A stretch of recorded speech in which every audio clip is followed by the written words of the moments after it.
Hello, hello, hello, everyone. Good morning, good afternoon, and good evening. It's great to see we have so many people joining us from all over the world, and I hope you're all enjoying your experience at Connect Forward 2021. My name is Sapphire Duffy, and I'm a leadership fellow at WWCode. I am based in Northern Ireland, and it's short that will coming up to 8 p.m. for me now, and it's quite dark here, so I've got all the lights on. So I'm really excited to be joined in this panel with Jiaqi, Sierra, and Zarin.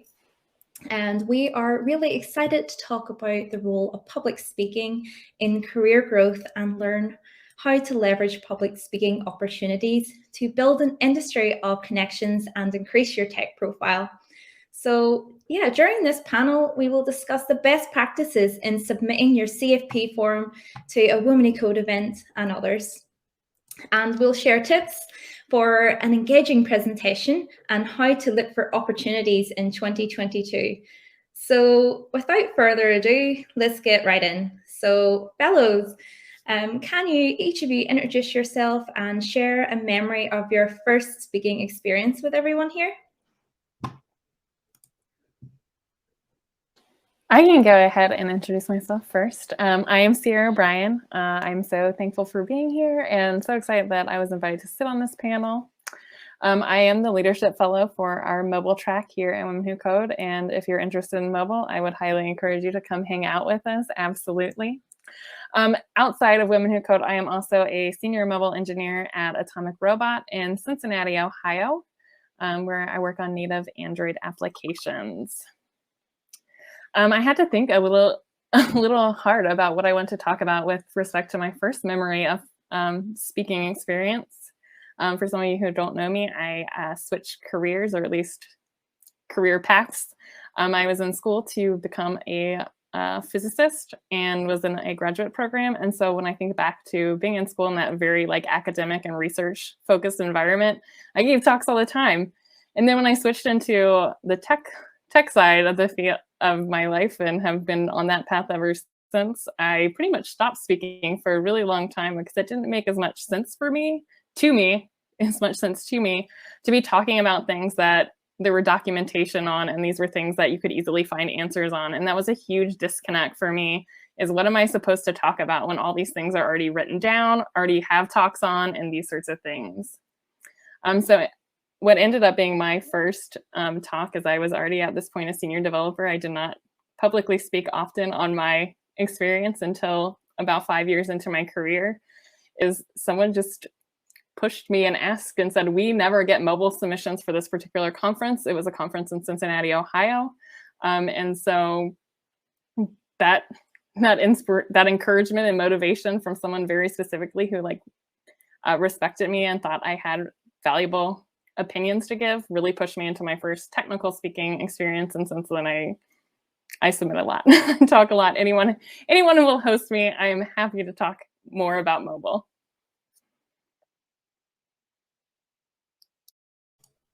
Thank you, Sarah. I love that. So Anjali, thanks for joining us. And we're wanting to find out more about each of the fellows. So find out about, if you can introduce yourself and share a memory of your first speaking experience. So far Sierra has gone. Would you like to go next, Anjali? Yeah, sure, Sapphire. And thank you all. So I'm Anjali, and I'm based out of Singapore, currently working as a solutions consultant in Asia Pac, and I'm also the leadership fellow for the WWCode blockchain track. Okay, so about my first speaking experience, it was at a WWCode Connect conference in 2017. It was an in-person event, and I was really very nervous on the day and even the day prior to that. I was wondering, there were too many things going on in my head. One of the things was, will I be able to complete my talk in time? Will I be able to cover all the topics that I'm planning to complete? And then when I went to the stage, I was so nervous, and I just fumbled on the very first sentence. But I feel that the audience was very supportive, and I could hear people being very encouraging, and they said, "Okay, it's okay, just go ahead." And that somehow gave me a lot of confidence, and I was very happy, and I was able to lead and complete the session on time and covering all the topics that I wanted to. So I feel that it's very important to have your first speaking session with a community that actually encourages you, and that will make you even more stronger and more confident. So yeah.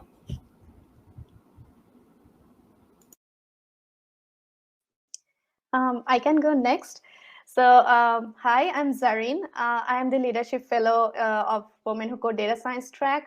I have worked as a data scientist in TELUS Canada for a little more than 2 years. And recently, just this week, actually, I joined as an algorithm engineer in Volta.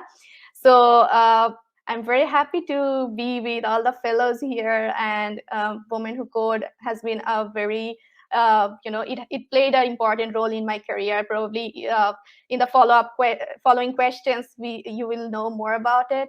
But my first actual public talk experience was when I participated for a competition called 3-minute thesis competition when I was doing my master's. So the competition was like, you have to present your entire thesis work in 3 minutes with one static slide to a wide range of audiences without any technical background necessarily.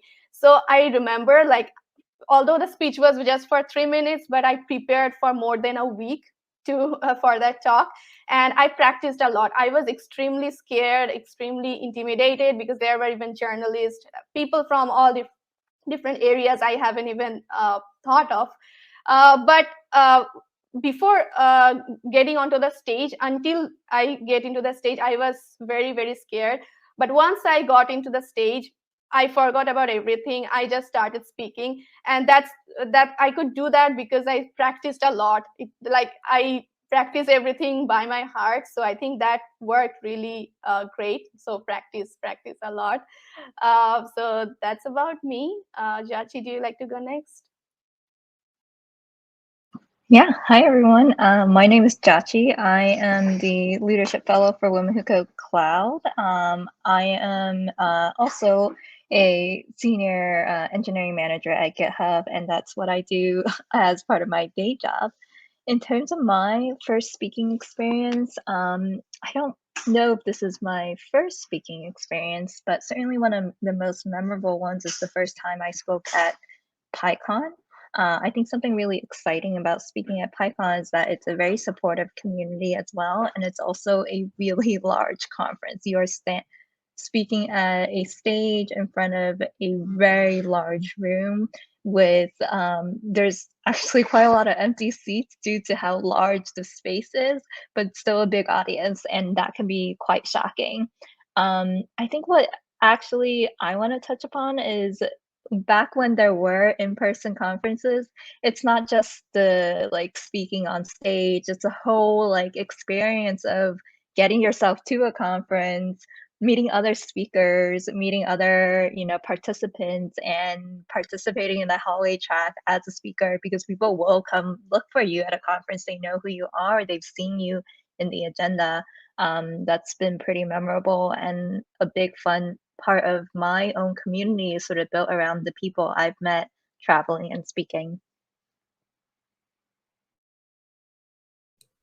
Awesome. Thank you all for sharing a bit about you and then also your experience as well. So I think it's really interesting.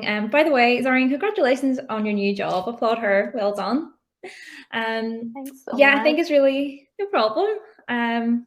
Congratulations. So I think it's really good that, Phoebe brought up a really good point about, people want you to do well. They are encouraging you. And I had a similar experience to Anjali, actually. So when I first went on stage, I was petrified, but the community really encourage you and want you to do well. So that's so true. So this then brings us to the next one. So how should you choose what to speak on? So are there certain topics that are better for career development, or certain topics appropriate for certain levels? Yeah, I can go first. I think it's really important to speak on things that you identify as part of your personal brand, and also things that are part of your areas of interest. I know Sierra mentioned that for a while she didn't speak. So when I was an individual contributor, I had technical topics that I was developing expertise in, and I picked those topics to speak about.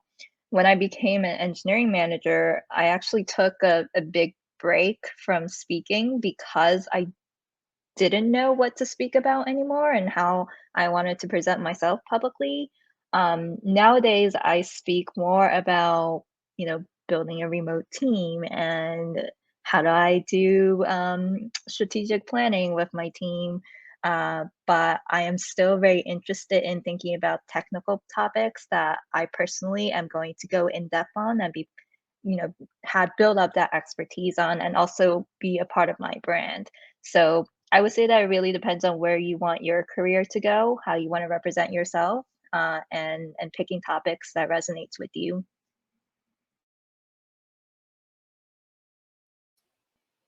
I think that it can be really, really difficult to choose a topic. I know that is something that I struggle with a lot. And the question that I probably get asked the most often when I bring up asking for speakers and requesting speakers for different events is, I don't know what to talk about. And so from my perspective, there's always a couple of different hints that I give people for how to pick that.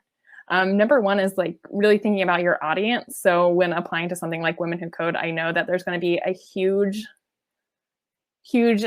array of different technical backgrounds. And so I try to think of something that can be interesting for people outside of mobile as well. Whereas if I apply to an Android specific conference, those kind of talks are going to be really technical deep dives in a specific Android topic, because I don't have to necessarily give all that background and build up to get into the meat and content of that particular talk.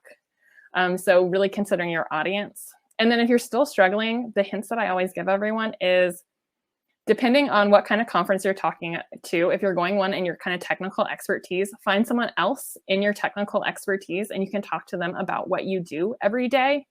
I find that kind of getting that distance from your own day job and talking to someone who doesn't do your day job every day can be super helpful to picking out things that would be interesting to other people. I know that I work on the same thing day in and day out, and so it's really hard for me to see that as like interesting and cool, but there's so many people who don't do what I do every day. And so those are valid topics for a different talk.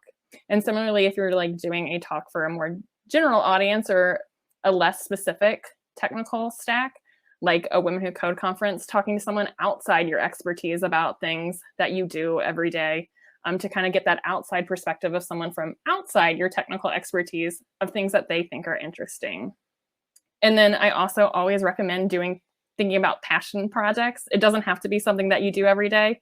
I just came out of my talk that the opening of that talk is, I don't do this every day. This is not my expertise. It's just something that I think is really cool. And I want to share with you that you can get started at that entry level and talk about it on a stage and present that material without being an expert as well. Awesome. I think Sarah and Jiaqi has already covered some really great points. I would probably just add few things. I mean, what are certain topics that can be, better for your career development? So in that case, I would say like pick topics which shows your depth in that area. So instead of going through like superficially on a lot of topics, if you pick one topic where your expertise lies in, and you can show your depth of knowledge and experience there, then two things will happen. First, the audience will be more engaged. It will be useful for the audience to learn more about it because you know a lot, so you know how to present them in a relatable way, in a palatable way. And the second thing is, when you want to share the public talk with someone else or inside your network, people will know that, hey, this person is really an expert in this area. So if I want to reach out to some person regarding this area, I will remember that person. Let me just bookmark her. So something like that. So I think that are some areas where while choosing a topic, you can think about what are some areas where you can go a little bit deeper in terms of when you're giving the talk. And another thing is, like, because I'm sure everyone can relate, like people these days, many people reach out to us or reach out to other people or to look up who they look up to, right? So they come and ask about different like, hey, can you give me some good resources to get into data science, as example, like how I can get an internship, how I can start learning about machine learning, so these kind of things. So you can also organize this kind of mentorship or career focused events as well, which in which events you will just share how you started with this career, what you were thinking, what are the things that worked for you, what are the things that didn't work for you. So this is also another career, another stream which can be very useful to the community. That is amazing. I think all three of you have covered most of the major points, and I agree with all the things. And definitely having a deep expertise that also gives you a confidence to go and present a topic. So I think that is amazing. And the other three panelists did a great job on covering all the topics. So yeah. Yeah, I totally agree there, Anjali. Thank you, Sierra, Zarreen, and Jiaqi. Like, it covered pretty great tips for everyone out there, especially Sierra, I like the way you said thinking about your audience and people outside your audience as well. Just getting like ask someone that you don't know that doesn't do a similar job to you as such, and what they would be interested in. I think that's a good tip as well. So going on to the next question I have for you all then. So based on your experience, what is the #1 mistake when submitting a CFP? I can go first. So I think the very first, it may sound very obvious, but I have seen like these things happen. So first of all, it's very important to know what is the theme of that event, or what is the theme of the community in general where you are trying to give that talk. So your talk can be an excellent topic. You know a lot. You want to like produce a nice talk, but probably it doesn't align with the theme necessarily, and it may get rejected. So it's very important to first learn about, if you're applying for, let's say, in a conference, just go to their webpage and see what the conference what the theme of the conference is, what are the topics, and what their target audience are. So based on that, if you can come up with the talk title. I mean, you can still talk about the same topic, but just you need to tweak it a little bit, reformulate it a little bit so that it aligns with the theme and the target audience. That's one important thing. I totally agree with you, Zareen. Just to add one more point on top of that, I think the description also matters. So many a times, like I have seen and I have heard from people that in the description box, you're not giving full description of what your talk is going to be. So just to give an example, if you're going to present on blockchain basics, and in the description box, you're just going to say that, okay, I'm going to present on the blockchain basics. That's it. And if we get a similar submission which says beginner blockchain session, and that is more descriptive, in the description box, they are mentioning what all topics are they going to cover in the blockchain technology, then as a reviewer, you would obviously select the one which is more descriptive. So it's always very important to have the correct amount of description and you're giving all the details in. So I would suggest that for all the people who are interested to speak, make sure that you're giving the correct amount of description, and make sure that it's not too long or it's not too short. All the information that you want to provide, you're able to like give in there in with probably like 100 to 200 words. So that is one of the mistakes which I feel that many a times we as speakers or could actually make. Yeah, I love that. I think it makes quite a lot of sense, because you also have to think about, once you're accepted, then the audience is reading this description to decide whether or not they want to attend the talk. And ultimately, that's sort of, who is going to benefit from the experience.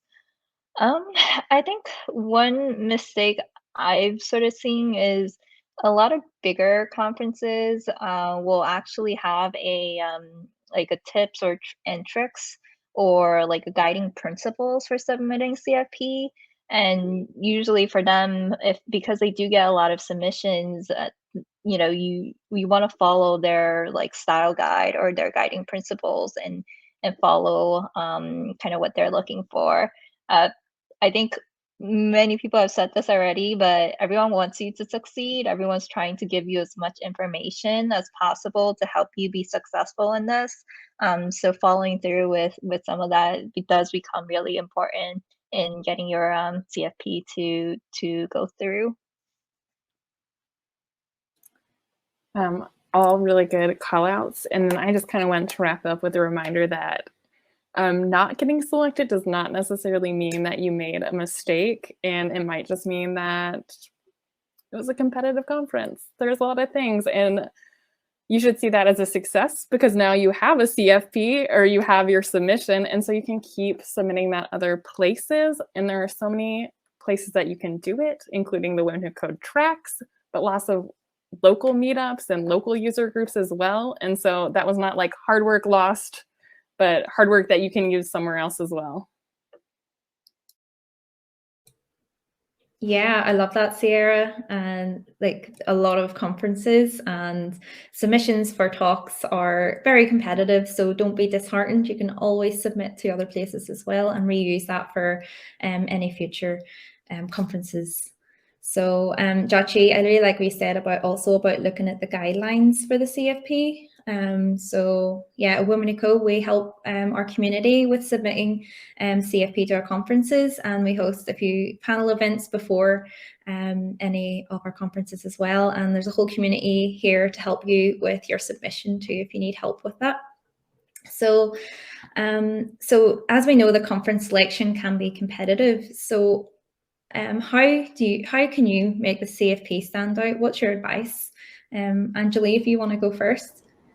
Yeah, sure, Sapphire. So I think that's a very interesting question, and that's what would be very beneficial for the attendees as well. So according to me, there are a few things which really matter. So the first one I would say is having a catchy title. I just read that somebody in the comments section also asked if we can have a humorous topic. I think that definitely that would definitely make you stand out of the other applications, right? People will be more interested to know more about it. So I think having a catchy title is one of the points.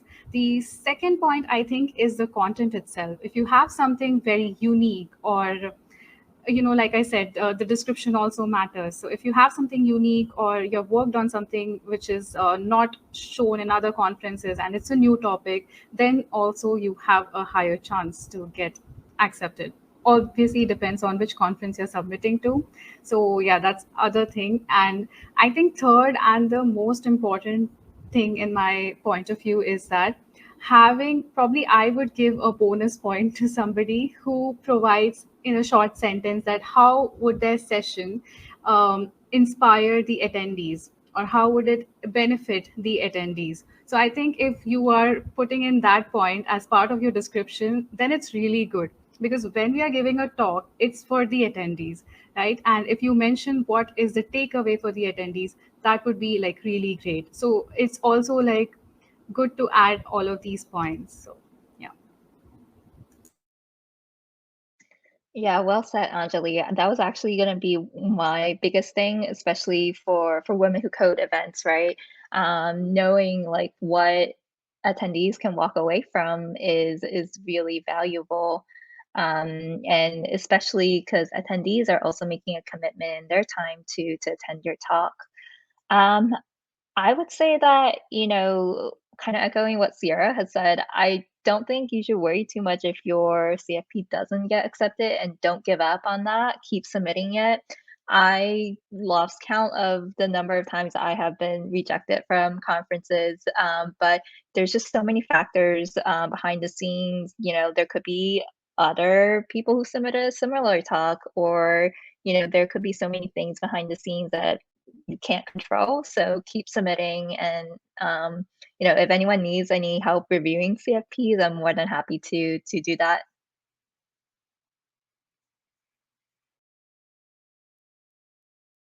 The only other point I would add, I think that we covered it so well here, is anything that you can do to kind of call out your own unique perspective on the topic as well. I know that these are all big asks. Make sure you tell us why it's going to inspire people and also what your unique perspective is. But I think that just saying even why you care about it personally can go a long way, as well as this is an important topic to me for X, Y, or Z, or this has been beneficial in my career for X, Y, and Z, or this is something I really care about for whatever reason.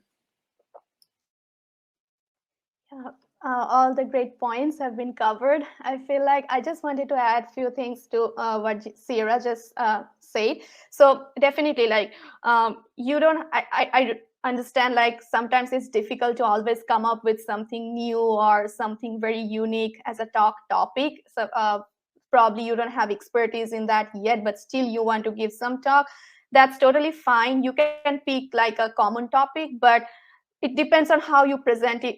You can always add a new dimension to it based on your experience. Probably you have some unique experience or a unique story to tell in the same topic. So everything is valuable. And one more thing I would like to add is, like, from the organizer's point of view, probably it will give you an edge if you can also add like why you would be the right person to give this talk. So as example, you can just say, hey, these things, I have been working on this area for X many years in different companies, or I have made this cool project, or, you know, I have papers on that. I mean, anything you have been exposed with related to this topic. If you just mention those things in your proposal, then probably it will also, you know, it may add as a standout point for your application. Well, thank you all for all those great tips. And yeah, I think that you've all shared like amazing tips for all of our audience here there as well about, you know, using like that. So I think that's fantastic. And I guess that then brings us to the last question we have before we have an exciting thing for our audience afterwards. So using your personal experience, how can you leverage your speaking experience into new opportunities? Sarah, if you want to kick off first. Yeah, I'm actually just going to point to things that we've already said today. We kind of covered both of my main ones already. Number one, it gives other folks like a really good insight into the things that you're interested in working on, or the things that you're already really good at working on.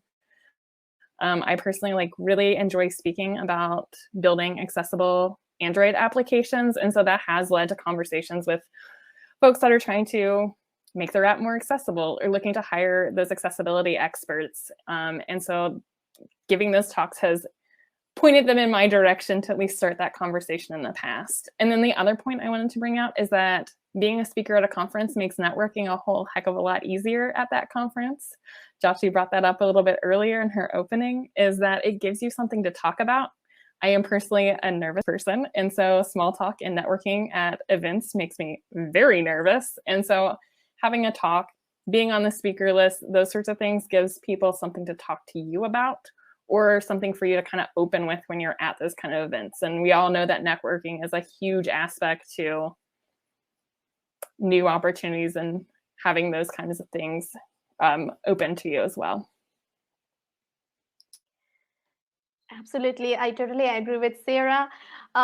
Also, like whenever you give some talk, you receive a recording of it. Please don't shy to share it all across your platform. Share it on LinkedIn, especially. Share it with your family, friends, your colleagues. You don't know who may reach out to you regarding that talk, because they know like you know about this topic. And also, I want to share a personal experience, like how public speaking has helped me in my current job. I mean, like my past job. I gave a talk in Connect Reimagine this year, June, on privacy preserving AI. And when I got the recording, I just went ahead. I hesitated a bit, but then I went ahead and shared it with my colleagues in my current work. I shared it with my manager and my immediate analytic team. What happened is that few months later, when our company was pivoting towards some privacy preserving dimension or privacy preserving use cases, my manager called me and said, hey, Zarin, I know you know about this a lot. I saw your talk. So would you be interested to lead this project? So it really happened to me. So you can see like how like sharing your things with others can really make a difference in the long run. Yeah, I think I would say that my speaking experience has never directly translated to a promotion or a new job. So don't ever be frustrated that you spoke at a bunch of conferences, but you're still not getting responses from your resume. It takes so much time to build up that personal brand. It takes time to build up that network. Plus one to everything Sierra and Zareen has said. It does having personal brand behind you and having artifacts like videos behind you really does help your portfolio and really does help your career. I would share that in my personal experience, what's interesting about being a public speaker or even writing is that in a situation where someone's trying to mansplain something to me that I have expertise in, I can always point them to, hey, look, I have this video where I did give a talk about Kubernetes, so it's okay. You don't have to explain this to me. And it is always funny to see people react in those situations. I think that is amazing. Wow, some great points. So, okay, probably based on my career experience, I think speaking has really helped me personally because previously when I started off, I was into development and I only interacted with my own colleagues. So did not really interact with the customers or the end users. I really wanted to go and switch to that position as well. So currently, my role as a solutions consultant, day-to-day basis, I interact with the customers, I listen to their pain points, and help to transform that into a technical solution. So that's the kind of role that I was thinking of when I was a developer. And speaking really helped me to become more confident and also to gain more knowledge. So when you're talking more on technical aspects, you will get more knowledge. And when you're presenting, you're actually teaching to people. So that also helps you to build yourself and able to make a good connection with the attendees as well. And like others mentioned, yeah, definitely, like Zareen mentioned, we should definitely share our videos or recordings in LinkedIn. So you don't know who would reach out to you for the next opportunity. So all great points here, guys. Yeah, definitely. And I would be pretty bad for not sharing any talks that I did on LinkedIn or anything like that. So I'd be like, oh no, I didn't do that. So I've grown a lot from that there. And sometimes I get embarrassed looking at previous videos, but don't ever be like, I don't know, I think it's just listening to the sound of your own voice. You're like, oh no, I don't want to hear that. But after a while, it's okay. So definitely share your talks with everyone. Let the audience know what you've been sharing, what experience you've been sharing with people. That can lead to so many opportunities as well. So I love it. So I guess that then brings us to the end of the panel. So we actually we have an exciting opportunity for the community. We have recently created a CFP form for all of our technical tracks, such as Python, data science, blockchain, front end, mobile, and cloud. And you can find our fellows here on the panel today there on this there too. So also the new career nav track as well. You can submit a talk for that too. And it's a great way for you to share your technical expertise and experiences and learn all the amazing tips that you learned from everyone today. You can submit a talk there. So I want to thank each of the fellows that joined us here, Sierra, Zarin, Jiaqi, and Anjali. Thank you for sharing all the advice and tips with our attendees. And thank you to all of our amazing attendees as well that joined us. So that's us. I will close over and introduce, I think, Joey and Elena will be jumping on now. And Anna.